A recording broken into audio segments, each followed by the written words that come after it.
அனைவருக்கும் வணக்கம். இன்று நாம் வாசிக்க இருப்பது நினைவு அலைகள். நித்து சுந்தர வடிவேலு அவர்கள் எழுதிய சுயசரிதை நூல் அத்தியாயம் 41. ஈரோட்டில் நடந்த 2வது மாநில சுயமரியாதை மாநாடு தன்மான இயக்கத்தின் கொடுமுடியாகும் என்று சொல்லலாம். அம்மாநாட்டில் நிறைவேறிய முடிவுகளில் ஒன்று, பெண்களின் திருமண வயதை 16ஆகவும் ஆண்களின் வயதை 19ஆகவும் சட்டப்படி வரையறுக்க வேண்டுமென்றும் இந்த மகாநாடு வற்புறுத்துகிறது என்பதாகும். இத்தகைய முடிவு ஏன் தேவைப்பட்டது? நாட்டில் குழந்தை மனங்கள் பெருகியதால், குழந்தை விதவைத்தன்மை மண்டியதால்.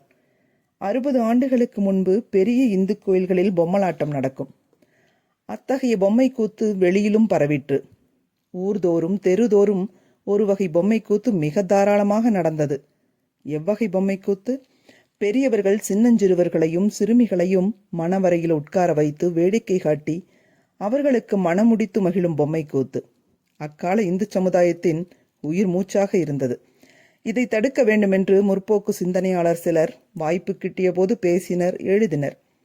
அறியாமை இருளில் சிக்கியிருந்த நம் சமுதாயத்தில் முற்போக்கு சிந்தனையாளர்களில் எழுத்துக்களை படித்தவர் 1000ல் ஒருவரும் இல்லை. அக்கால பேச்சாளர்கள் அரங்குகளில் படிப்பாளர்கள் நடுவில் மட்டுமே பேசினார்கள். எனவே முற்போக்கு கருத்துகள் பொதுமக்கள் காதுகளில் படவில்லை. வடக்கே அறிவிலாஸ் சாரதா என்பவர் இந்திய சட்டமன்றத்தில் குழந்தை மனத்தை தடுக்கும் சட்டம் ஒன்றை கொண்டு வந்தார். படிக்காத பொதுமக்களும் வைதீக புரோகிதர்களும் எதிர்த்தார்கள். அதைவிட கொடுமை, பட்டதாரிகள் பலர், பொது வாழ்க்கையில் முன்னணியில் இருந்தோர் பலர் வரிந்து கட்டிக்கொண்டு எதிர்த்தார்கள். தென்னகத்தை பொறுத்த மட்டில் குழந்தை மனத்தடுப்பை பொதுமக்கள் இயக்கமாக்கிய பெருமை பெரியார் ஈவே ராமசாமிக்கும் அவர் கண்ட தன்மான இயக்கத்திற்கும் சேரும். 60 ஆண்டுகளுக்கு முன்பு ஒரு சாதியைச் சேர்ந்த இந்து மற்றொரு சாதியைச் சேர்ந்தவரை திருமணம் செய்து கொள்வது சட்டப்படி செல்லாது. எனவே அத்தகைய திருமணங்களுக்கு வழிவிடும் புதிய திருமண சட்டம் ஒன்று தேவைப்பட்டது. சிவில் திருமண சட்டம் ஒன்றை இயற்றும்படி ஈரோட்டு தன்மான மாநாடு கேட்டுக்கொண்டது. திருமணங்களும் மற்ற சடங்குகளும் குறைந்த நேரத்திலும் குறைந்த பணச்செலவிலும் நடத்தப்பட வேண்டுமென்றும், திருமண சடங்கு எக்காரணம் பற்றியும் ஒரு நாளுக்கு மேற்படக்கூடாதென்றும் மாநாடு வற்புறுத்தியது.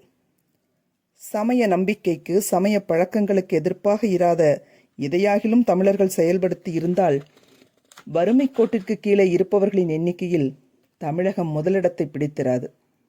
பெரியாரின் பெருந்தொண்டு அருந்தொண்டு கடலில் பெய்த மழை. தகுதியான இந்து மத விவாகரத்து சட்டம் ஒன்று இயற்ற வேண்டுமென்று ஈரோடு மாநாடு இந்திய அரசினை கேட்டுக்கொண்டது. ஆண்களோடு பெண்களும் சரிநிகர் சமானமாக வாழ வேண்டும் என்பது தன்மான இயக்கத்தின் அடிப்படை கொள்கைகளில் ஒன்றாகும். பெண் உரிமைக்காக பெரியார் ஈவேரா வாழ்நாள் முழுவதும் இடையராது தொண்டாற்றினார். சினிமாக்களுக்கும் கோயில்களுக்கும் பெண்களை தனியாக அனுப்ப தயங்காத ஆண்கள் தங்கள் வீட்டு பெண்களை பொதுக்கூட்டங்களுக்கும் மாநாடுகளுக்கும் அழைத்து வர தயங்குவானேன் என்று தந்தை பெரியார் உரிமையோடு இடித்துரைப்பார். பெரியார் விரும்பிய நிலை இனிதான் உருவாக வேண்டும். ஆண் பெண் சமத்துவத்திற்கு செயல் வடிவம் கொடுக்காவிட்டாலும் பல ஆயிரக்கணக்கில் கூடி உணர்வால் ஆதரித்தோம் ஈரோட்டு மாநாட்டில். ஆண்களைப் போன்று பெண்களுக்கும் சொத்துரிமை, வாரிசு பாத்தியம் ஆகியவைகளில் சம உரிமை இருக்க வேண்டுமென்றும், எந்த தொழிலிலும் ஈடுபடவும் அதை கையாளவும் சம உரிமை இருக்க வேண்டுமென்றும், குறிப்பாக தொடக்க கல்வி ஆசிரியர்களாக பெண்களை அதிகமாக நியமிக்க வேண்டுமென்றும் ஒரு மனதாக பெருத்த ஆரவாரத்துடன் முடிவு செய்யப்பட்டது.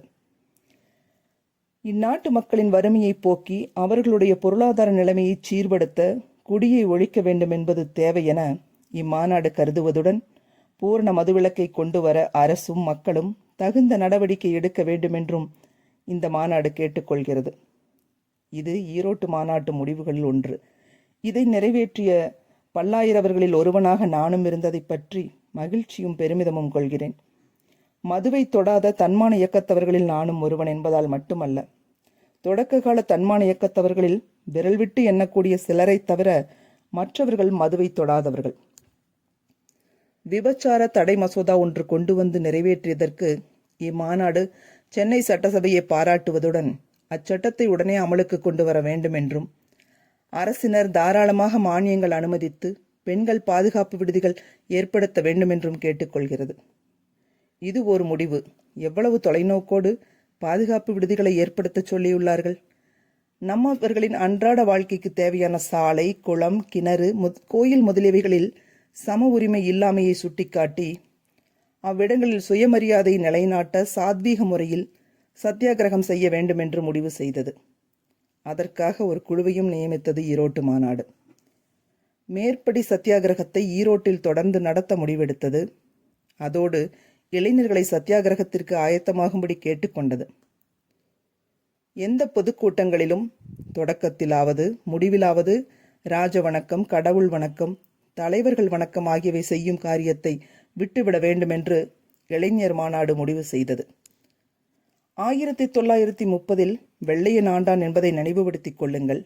ஆங்கில அரசனுக்கு வாழ்த்து பாடக்கூடாது என்று முடிவு செய்த சுயமரியாதைக்காரர்கள் அந்நிய அடிமைகளா என்பதை நீங்களே முடிவு செய்து கொள்ளுங்கள்.